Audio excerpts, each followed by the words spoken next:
AG ನ್ಯೂಸ್ಗೆ ಸ್ವಾಗತ.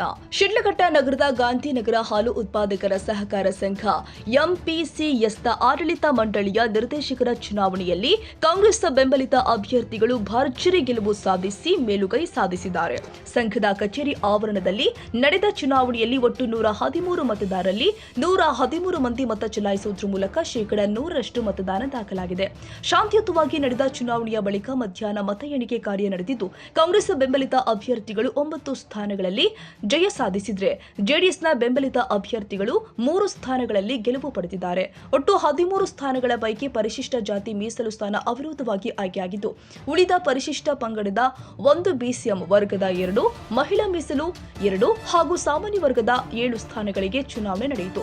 ಇದರಲ್ಲಿ ಕಾಂಗ್ರೆಸ್ ಬೆಂಬಲಿಗರು 9 ಸ್ಥಾನಗಳಲ್ಲಿ ಜಯಗಳಿಸುವುದರ ಮೂಲಕ ಸಂಘದ ಆಡಳಿತಾತ್ಮಕ ಚುಕ್ಕಾಣಿ ಹಿಡಿಯುವತ್ತ ಮುನ್ನಡೆ ಸಾಧಿಸಿದ್ದಾರೆ. ಫಲಿತಾಂಶ ಪ್ರಕಟವಾದ ಬಳಿಕ ಕಾಂಗ್ರೆಸ್ ಕಾರ್ಯಕರ್ತರು ಪಟಾಕಿ ಸಿಡಿಸಿ ಸಿಹಿ ಹಂಚಿ ವಿಜಯೋತ್ಸವ ಆಚರಿಸಿದರು. ಗಾಂಧಿನಗರ ಹಾಲು ಉತ್ಪಾದಕರ ಸಹಕಾರ ಸಂಘ ನೇಮಿತ ಗಾಂಧಿನಗರ ಶಿಡ್ಲಘಟ್ಟ ತಾಲೂಕು ಇದರ ಚುನಾವಣಾ ದಿನಾಂಕದಿಂದ ಮುಂದಿನ 5 ವರ್ಷಗಳ ಅವಧಿಗೆ ದಿನಾಂಕ 13/6/2026ರಂದು ನಡೆದಿರುವ ಆಡಳಿತ ಮಂಡಳಿ ನಿರ್ದೇಶಕರ ಚುನಾವಣೆಯಲ್ಲಿ ಈ ಕೆಳಕಂಡ ಅಭ್ಯರ್ಥಿಗಳು ಅತ್ಯಂತ ಹೆಚ್ಚು ಮತಗಳನ್ನು ಗಳಿಸಿ ನಿರ್ದೇಶಕರಾಗಿ ಚುನಾಯಿತರಾಗಿರುತ್ತಾರೆ ಎಂದು ಘೋಷಿಸಿರುತ್ತೇನೆ. ಮೊದಲನೇದಾಗಿ ಸಾಮಾನ್ಯ ಸ್ಥಾನದಿಂದ ಬಾಬು ಎಲ್ ಬಿನ್ ಲಕ್ಷ್ಮಣಪ್ಪ, ರಾಜಣ್ಣ ಪಿ ಬಿನ್ ಚಿಕ್ಕಸೊಣ್ಣಪ್ಪ, ಮುನಿರೆಡ್ಡಿ ಎಲ್ ಬಿನ್ ಲಕ್ಷ್ಮೀನಾರಾಯಣಪ್ಪ, ಚಂದ್ರಪ್ಪ ವಿ ಬಿನ್ ವೆಂಕಟೇಶಪ್ಪ, ಖ್ಯಾತಪ್ಪ ಬಿನ್ ಈರಪ್ಪ, ವೆಂಕಟೇಶ್ ಬಿನ್ ಶೆಟ್ಟಪ್ಪ, ಗಂಗರೆಡ್ಡಿ ಎ ಬಿನ್ ಅಕ್ಕಲಪ್ಪ. ಪರಿಶಿಷ್ಟ ಪಂಗಡ ಮೀಸಲು ಸ್ಥಾನದಿಂದ ವಿಜಯಕುಮಾರಿ ಎಂ ಬಿನ್ ಮುನಿರಾಜಪ್ಪ, ಮಹಿಳಾ ಮೀಸಲು ಸ್ಥಾನದಿಂದ ಅಂಜನಪ್ಪ ಕೋಂ ನಾರಾಯಣಸ್ವಾಮಿ, ಮಮತಾ ಕೆ ಕೋಂ ಮುದ್ದುರಾಜ್ ಹೆಚ್. ಹಿಂದುಳಿದ ವರ್ಗ ಎ ಮೀಸಲು ಸ್ಥಾನದಿಂದ ಅಂಜನಪ್ಪ ಎಚ್ ಬಿ ಬಿನ್ ವೆಂಕಟಪ್ಪ ಹೆಚ್ ಮತ್ತು ರಾಮಚಂದ್ರಪ್ಪ ಬಿ ವಿ ಬಿನ್ ವೆಂಕಟರಾಯಪ್ಪ ಇವರು ಆಯ್ಕೆಯಾಗಿದ್ದಾರೆ ಎಂದು ಘೋಷಿಸಿರುತ್ತೇವೆ. ನನ್ನ ಹೆಸರು ವನಿತಾ ಅಂತ, ಸಹಕಾರ ಸಂಘಗಳ ಉಪನಿಬಂಧಕರ ಕಚೇರಿ, ಚಿಕ್ಕಬಳ್ಳಾಪುರ.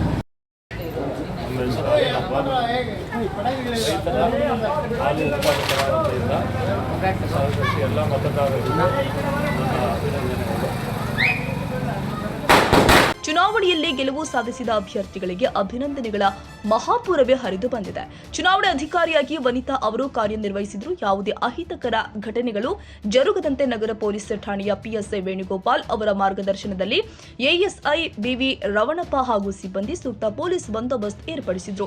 ಈ ಸಂದರ್ಭದಲ್ಲಿ ಎಂಪಿಸಿಎಸ್ ಮುಖ್ಯ ಕಾರ್ಯನಿರ್ವಾಹಕ ಅಧಿಕಾರಿ ಅಭಿಲಾಷ್ ಹಾಗೂ ಸಂಘದ ಸಿಬ್ಬಂದಿ ಉಪಸ್ಥಿತರಿದ್ದರು. ತಮೀಂ ಪಾಷಾ, ಎಜಿ ನ್ಯೂಸ್, ಶಿಡ್ಲಘಟ್ಟ.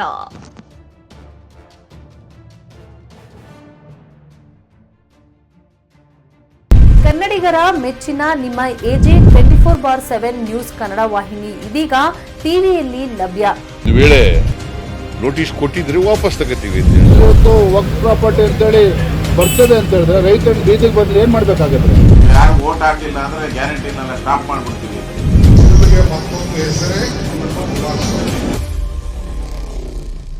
ಕರ್ನಾಟಕ ಮತ್ತು ದೇಶ ವಿದೇಶ 360 ಡಿಗ್ರಿ ಸುದ್ದಿ ಹಾಗೂ ಉತ್ತರ ಕರ್ನಾಟಕ, ಬೆಳಗಾವಿ, ಬಾಗಲಕೋಟೆ, ಧಾರವಾಡ, ಹಾವೇರಿ, ಗದಗ, ಬಿಜಾಪುರ ಜಿಲ್ಲೆಯ ಕ್ಷಣ ಕ್ಷಣದ ವಿವರವನ್ನ ಪಡೆಯುವುದಕ್ಕೆ ಎಜೆ 24/7 ನ್ಯೂಸ್ ಕನ್ನಡ ವಾಹಿನಿಯನ್ನ ಲೈಕ್ ಮಾಡಿ, ವಿಡಿಯೋಗಳನ್ನ ಶೇರ್ ಮಾಡಿ, ಕಮೆಂಟ್ ಮಾಡುವ ಮೂಲಕ ನಮ್ಮ ವಾಹಿನಿಗೆ ಸಹಕಾರ ನೀಡಿ ಮತ್ತು ಚಾನೆಲ್ ಅನ್ನ ಸಬ್ಸ್ಕ್ರೈಬ್ ಮಾಡಿ. ಧನ್ಯವಾದಗಳು.